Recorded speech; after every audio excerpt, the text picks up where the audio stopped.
नमस्कार प्रिय दर्शक बंधु, चलंतु आज सीधा सड़क भाव में मुख्य विषय वस्तुटी को ही आरंभ करवा। तेबे वर्तमान जानुआरी 25 तारिख राहु शतभिषा नक्षत्र तृतीय पर्याय प्रवेश कर सारी। शतभिषा नक्षत्र तृतीय पर्याय होउची शनिंकर पर्याय। गोटे पटे राहु पूर्वर ही शनिंकर राशि कुंभ राशि गोचर करुचंती, अर्थात आपणकर द्वितीय घरे गोचर करुचंती एवं अन्य पटे से एबे शतभिषा नक्षत्र शनिंकर पर्याय मध्य प्रवेश कर सारी। जहा फल एबे पथ गुड़िक आपणक पई स्पष्ट हेबारे लागिबो।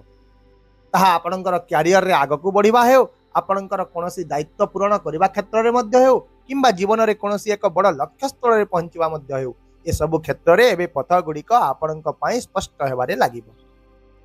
किंतु पथ गुड़िक स्पष्ट हेबार अर्थ एया नुहे जे आपण केवल लाभ ही पाइबे, आपण केवल सुख ही पाइबे, ताहा नुहे। बरं स्पष्ट हेबार अर्थ हेउची जे वर्तमान पर्यंत आपणको अटकाई रखिथिबा परिस्थिति गुड़िकरे निश्चित भाव में परिवर्तन देखा देबो। आपणक मनरु प्रायतः द्वंद्व समाप्त हेबो एवं एबे जे कोनोसी काम रे आपण आगकू बढ़िबे कि सही काम को सेठी ही समाप्त करि देबे, ताहा संपूर्ण भाव में स्पष्ट होई जिवो। तेबे बंधुगण, यही भिडियोटी आपन को भयभीत करबा पई मु तैयारी करि नै, बरं सत्य विषय रे सचेतन करबा पई ही तैयारी करिछि। कारण आखि बंद करि दबा द्वारा अंधार केबे दूर होई न थाए। तेणु मोर सबु बेले एहा उद्देश्य रही थाए जे आपन को ग्रह मानक द्वारा सृष्टि होतुवा भयरु मुक्त करबा एवं सेमानक ठारु आपण किपरि लाभ पाइबे से विषय रे बुझाइबे। तेबे 18 वर्ष पर वर्तमान समय राहु आपणकर द्वितीय घरे अवस्थित अछन। द्वितीय घर हेउची धन परिवार स्थान एवं एही घर आपणकर वाणी को मध्य प्रतिनिधित्व करिथाय। एही स्थान रे राहुंकर उपस्थिति हेबा द्वारा आपणक पई किछि हठात आर्थिक लाभर परिस्थिति निश्चित भाव में सक्रिय होइथाय। आपण केबे आशा न करिथिबा टंका मध्य हठात आसी जाई थाए, किंतु एठारे प्रकृत परीक्षाटी हेउची जे आपण सही टंका को किपरि भाव में परिचालना करि पारुछंती। टंका पाइबा तो गोटे अलगा जिनिस, किंतु टंका को निज पाखरे बजाय रखिबा ही हेउची सबुठारु बड़ परीक्षा एवं एही परीक्षा एबे राहु आपणंकु करिवे। एहा छडा जदि आपणकर टंका कोनोसी स्थान रे अटकी रहिची, कोनोसी देय मध्य बाकी रहिची, किंबा कोनोसी आर्थिक मामला बाकी रहिची, तेबे राहु आपणंकु स्थगित आर्थिक मामला गुड़िकर समाधान करिबारे निश्चित भाव में साहाय्य करिवे। आर्थिक दृष्टिकोण जदि आपण भावंती जे आपण एहा पाइले एक गुरुत्वपूर्ण प्रकल्प हासिल होई जिवो, तेबे सही दिगरे प्रयास कले आपणक पई अति लाभदायक हेबो। एहा सहित आपणक परिवार एवं संपर्कीय मानक मध्य आपणकर सम्मान एवं प्रतिष्ठा मध्य वृद्धि पाइबो। समाज एवं परिवार रे आपणकर कथा गुरुत्व पाइबा आरंभ करिवो। किंतु एठारे आपण एक अत्यंत गुरुत्वपूर्ण सतर्कता विषय मध्य जानि रखନ୍ତୁ। जहा हेउची राहु महाराज जेउठारे बसिथांती से सेठारे केबे भी 100% सठिक फलाफल देई नथांती।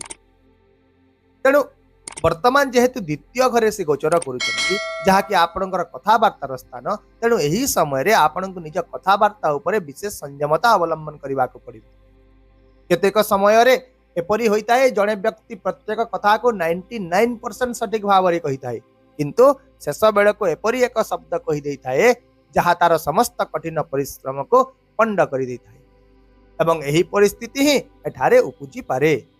तेणु अत्यधिक आत्मविश्वास जो चिंता न करी कथावार्ता करबा द्वारा आपणकर कार्य गुड़िक मध्य नष्ट हेबो। तेणु एही समय रे आपण कम कथावार्ता करंतु, भावी चिंती कथावार्ता करंतु। मने रखंतु जे एही मंत्र आपणक पई एही समय रे सर्वोत्तम भाव में सुरक्षा कवच पालटि। एबे आसंतु राहुंकर दृष्टि गुड़िक विषय आलोचना करिबा। देवगुरु बृहस्पतिंक परि राहु महाराजकर मध्य 3टी दृष्टि रहिताए, पंचम दृष्टि, सप्तम एवं नवम दृष्टि। सर्वप्रथम राहुंकर पंचम दृष्टि सीधा सड़क आपणक कुंडलीर षष्ठ घरे पड़ुची। षष्ठ घर जहाँकि रोग, ऋण, शत्रु, कोर्ट मामला, मकदमा, प्रतियोगिता एवं निजुक्तिर घर। तेणु एही दृष्टिर प्रभाव रे चाकरी करथुवा व्यक्ति माने सेमानंक बॉस एवं सहकर्मी ठारो समर्थन पाइबा आरंभ करिवे। यदि आपण एक नूतन चाकरी मध्य खोजुथिले, तेबे किछि भल सुजोग पाइबे। ता सहित कार्य रे पदोन्नति, प्रशंसा एवं स्वीकृतिर मध्य संभावना रहिछि। पुराना स्वास्थ्य समस्या रे मध्य उन्नति देखा देबो। यदि गुप्त शत्रु माने आपनको हैरान करुथिले, तेबे सेमानंकु परास्त करिवार मध्य संभावना रहिछि।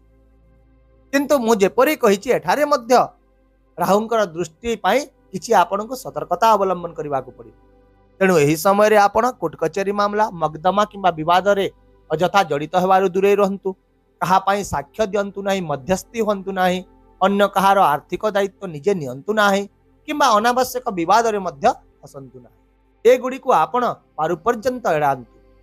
सेहीपरि कामरे गपसप, राजनीति किंबा अनावश्यक जुक्ति मध्य आपणक पई किछि समस्या सृष्टि करि पारे। किंतु जदि आपण निजर कामरे ध्यान देबे एवं आपणक कथारे संयमता अवलंबन करिवे तेबे राहु आपणक पई निश्चित भावरे गुरुत्वपूर्ण फलाफल आनी देबे। एहा परे राहुंकर सप्तम दृष्टि जहाँकि आपणकर अष्टम घरे पड़ुछि। अष्टम घर बाधा, बयस, मानसिक चाप, गुप्त विज्ञान, उच्च शिक्षा एवं गुप्त धनर स्थान होता है। तेणु यही दृष्टि आपणक पई किछि गुप्त धनर संभावना सृष्टि करिवो। अर्थात जो लाभ आपण आशा करि नथिबे ता सठिक समय रे आसी आपणक काम रे लागि जिवो। एहा छडा गुप्त विज्ञान रे आग्रही लोकंक पई मध्य एही समय गभीर ज्ञान पाइबार समय हेबो। वर्षर शेष पर्यंत समय उच्च शिक्षा, गवेषणा, पीएचडी किंबा कोनोसी नूतन पाठ्यक्रम पई मध्य बहुत भल प्रमाणित हेबो। किंतु एठारे मध्य राहु आपणकु किछि ना किछि छोट मोट बाधा एवं मानसिक चाप सहित परीक्षा करि पारंती। किंतु जदि आपण लोभ एवं असंयमता को एड़ाई देबे तेबे राहु आपणकु एक गभीर बुझामणा प्रदान करी आगको बढ़ाइबे। सेहीपरि राहुंकर नवम दृष्टि आपणकर कर्म घर उपरे पड़िबो। कर्म भाव उपरे राहुंकर दृष्टि चाकरी एवं व्यवसाय उभय गुरुत्वपूर्ण सुजोग प्रदान करिबो। कार्य नूतन दायित्व, नूतन प्रकल्प एवं स्वीकृति मिलिबो।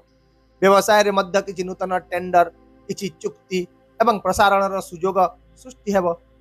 किंतु एठारे मध्य सबुठार गुरुत्वपूर्ण नियमटी हेउछि जे आपणको अत्यधिक आत्मविश्वास एवं कार्य रे शीघ्रता को एड़ाइबा को पड़िबो।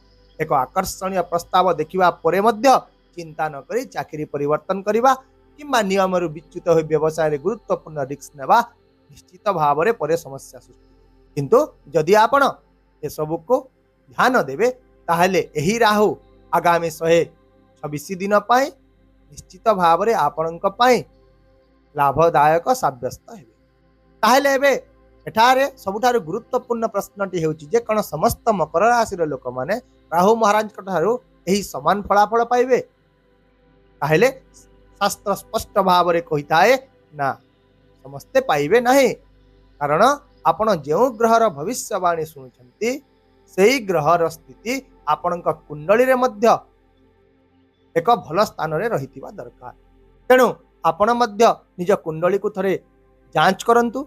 जदि राहु लग्न रु षष्ठ, अष्टम किंबा द्वादश घरे अछंती किंबा से बिच्छा किंबा धनुराशि रे मध्य अवस्थित अछंती तेबे राहु निश्चित भाव रे आपणको अशुभ फलाफल प्रदान करिवे। किंतु जदि एही स्थान गुड़िक व्यतीत राहु एक शुभ घरे, एक बंधुत्वपूर्ण राशि रे अछंती एवं से डिग्री अनुसार एक दृढ़ स्थिति रे अछंती तेबे आगामी 126 दिन पर्यंत महासंघर्ष पर आपणक पई एक महान विजयर पथ निश्चित भाव रे खुलिबो। तेबे आसंतु राहु महाराज कर विशेष आशीर्वाद प्राप्त करिबा पई किछे विशेष प्रतिकार विषय रे आलोचना करिबा। तेबे एही समय रे आपण प्रतिदिन ओं रांग राहवे नमः मंत्र गोटिए माला जप करंतु। विशेष भाव रे सूर्यास्त पर एहा को जप करिबा द्वारा विशेष फल मिलिबो। ता सहित आपण निजर सोइबा बिछणा तळे एक मयूर पर रखि दियंतु। ता सहित घरे थिबा शौचालय को राहुंकर स्थान बोली विवेचना करा जाय। तेणु ताकू सदा सर्वदा सफा रखिबा को चेष्टा करंतु। एही प्रतिकार गुड़िक राहुंकर नकारात्मकता को संतुलित करिबारे आपनको बहुत सहाय्य करिवो एवं आपनकर जीवन धीरे धीरे ट्रैक को फेरिबा आरंभ करिवो। आशा करूछि जे आपण निश्चित भाव रे संपूर्ण विश्लेषणटी को भल भाव रे बुझी पारिथिबे। यदि आपण मोर एही मार्गदर्शन को अर्थपूर्ण मने करूछंती तेबे वीडियोटी को लाइक करि दियंतु, शेयर करि दियंतु। ता सहित आम चैनल ज्योतिष दर्पण को सब्सक्राइब करि दियंतु एवं कमेंट बॉक्स रे निजर अभिज्ञता निश्चित भाव रे शेयर करंतु। ताहले वर्तमान पई मते विदाय दियंतु। रहुछि। नमस्कार। जय जगन्नाथ।